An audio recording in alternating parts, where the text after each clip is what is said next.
ये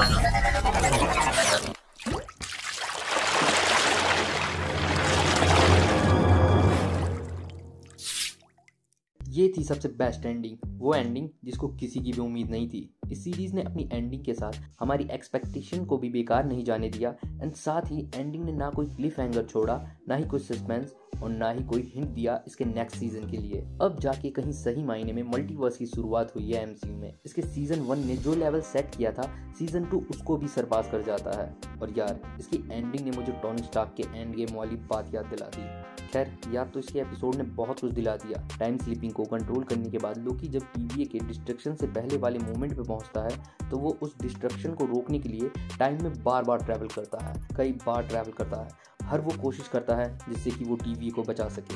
यहाँ की वो पूरी सेंचुरीज लगाकर मैकेनिक्स, फिजिक्स एंड इंजीनियरिंग को भी सीखता है, लेकिन इसके बावजूद वो हर बार फेल हो जाता है। यहाँ विक्टर को यूँ बार बार मरता देखकर डॉक्टर स्ट्रेंज और डोरमार्मो का बार्गेनिंग वाला सीन याद आ गया।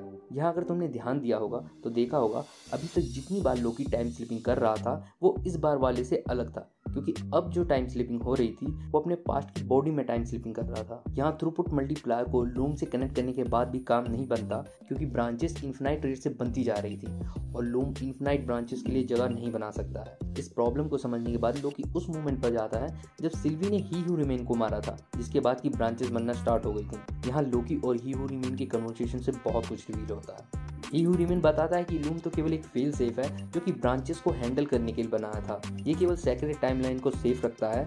इफ लूम पर कभी ब्रांचेस का ओवरलोड बढ़ता है तो वो खुद ही उन्हें डिलीट कर देता है। एक तरह से टीवीए मेंबर्स अगर न्यू ब्रांचेस को प्रून करना बंद कर दे तो ये काम लूम ऑटोमेटिकली खुद ही कर सकता है। लास्ट टाइम इसी मूवमेंट में सीजन 1 में जब ही हू रिमेन ने कहा था कि उसे इस पॉइंट के बाद कुछ भी नहीं पता था, तो वो झूठ था। ये सारा का सारा उसी का प्लान था। टीवीए का डिस्ट्रॉय होना it just a collateral damage, जिसको कि वो दोबारा भी रिबिल्ड कर सकता है। यहाँ लूम ही वो वजह थी जिसकी वजह से मल्टीवर्सल वॉर अभी तक प्रिवेंट हो रहा था। लोकी अब जो कुछ भी कर ले उसका आना फिक्स था। उसके पास अब दो ही ऑप्शन थे, या तो वो लूम को डिस्ट्रॉय करके मल्टीवर्सल वॉर शुरू होने दे, या फिर सिल्वी को मार दे ताकि ब्रांचेस कभी बनना ही स्टार्ट ना हो। लेकिन इन सबसे अलग लोकी का कुछ और ही प्लान था। अब वो उस मोमेंट में टाइम स्लिप करके जाता है जब मोबियस लोकी का फर्स्ट टाइम इंटरोगेशन कर रहा होता है। लोकी को Mobius and he who remain की बातें ऐसे ट्रिगर करती हैं कि वो समझ जाता है कि उसे हार कर ही सब कुछ बचाना पड़ेगा। जिसके बाद लोकी के साथ साथ हमें भी उसका ग्लोरियस पर्पस समझ आ जाता है। लोकी सीजन 1 के एपिसोड 1 और इस सीजन के फाइनल एपिसोड दोनों का ही टाइटल ग्लोरियस पर्पस होता है। मोबियस के पास से वापस टीवीए में उसी मूवमेंट पर आने के बाद हम लोकी को उसका ग्लोरियस पर्पस पूरा करते हुए देखते हैं, जो कि बहुत ही औसम होता है। लोकी लूम को तोड़कर सारी डेड टाइमलाइंस में जान फूंक कर उन सब टाइमलाइंस को ले जाता है Citadel end of the time में, जहां वो उन सब टाइमलाइन से क्रिएट करता है यग्द्रसील, यानी कि वर्ल्ड ऑफ ड्रीम। यहाँ हमें लोकी का क्लासिक लुक देखने को मिलता है। उसके हॉर्न्स जो कि बने होते हैं सेम उसी ब्लैक गोल्ड मटेरियल से जिससे कि सिटाडेल बना होता है। लोकी जिसको कि हमने एमसीयू में स्टार्टिंग से ही हारते हुए देखा था, वो इस बार भी हार गया सब कुछ बचाने के लिए और अकेला रह गया एंड ऑफ टाइम में। ये बहुत ही बड़ा सेक्रीफाइस था। इसके बाद टीवीए वैसा ही काम कर रहा था जैसा वो पहले करता था, बट इस बार वो उन टाइमलाइंस पर फोकस कर रहे थे जिसमें कि कैंग के वेरिएंट बन रहे थे।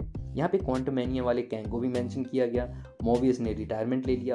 विक्टर टाइमली को कभी टीवीए की हैंडबुक नहीं मिली और ओवी ने टीवीए की हैंडबुक का सेकेंड एडिशन रिलीज किया।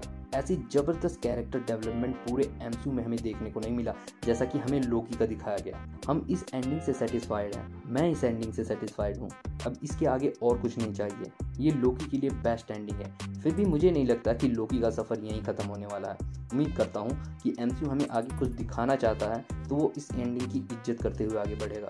खैर, तुमको ये सीरीज़ कैसी लगी अपना ओपिनियन देना मत भूलना, और ये वीडियो तुमको कैसी लगी मुझे कमेंट में ज़रूर बताना। इसके अलावा अगर ये वीडियो आपको पसंद आई हो तो लाइक शेयर जरूर करना एंड ऐसी और वीडियोस एंड अपडेट्स के लिए सुपर डायरी को सब्सक्राइब कर लो एंड भूलना मत, वी आर सुपर स्मार्ट।